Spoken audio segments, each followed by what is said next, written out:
Perkenalkan, nama saya Hesron Hutapea. Saya berasal dari kelas 11 IPA 2. Di sini saya akan menjelaskan sedikit dari bagaimana kekalahan Jepang melawan sekutu pada September 1944 sampai rapat PPKI 22 Agustus 1945. Pada bulan September 1944, posisi Jepang dalam Perang Dunia Kedua semakin terdesak.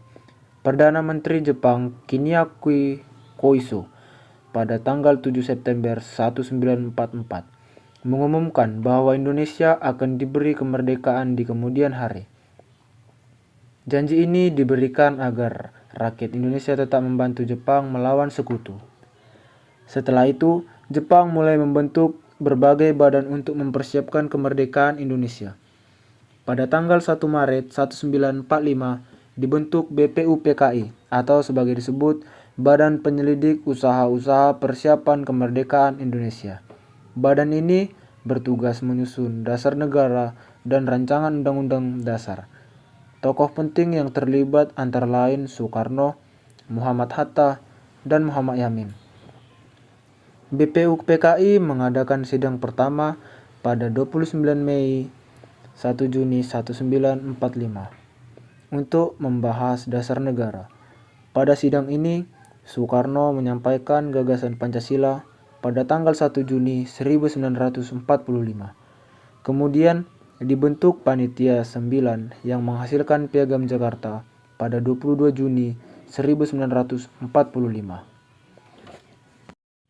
Kesempatan ini dimanfaatkan bangsa Indonesia untuk memproklamasikan kemerdekaan pada 17 Agustus 1945 oleh Soekarno dan Muhammad Hatta atas nama bangsa Indonesia.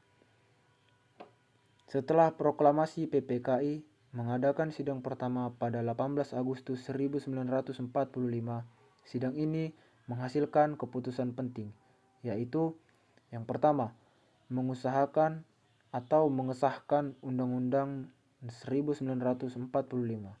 Yang kedua, memilih Soekarno sebagai presiden. Dan yang ketiga, memilih Muhammad Hatta sebagai wakil presiden. Kemudian pada 12 Agustus 1945, PPKI mengadakan rapat yang menghasilkan beberapa keputusan penting, yaitu yang pertama, membentuk Komite Nasional Indonesia Pusat atau KNIP. Yang kedua, membentuk Partai Nasional Indonesia atau PNI. Dan yang ketiga, membentuk Badan Keamanan Rakyat atau BKR sebagai cikal bakal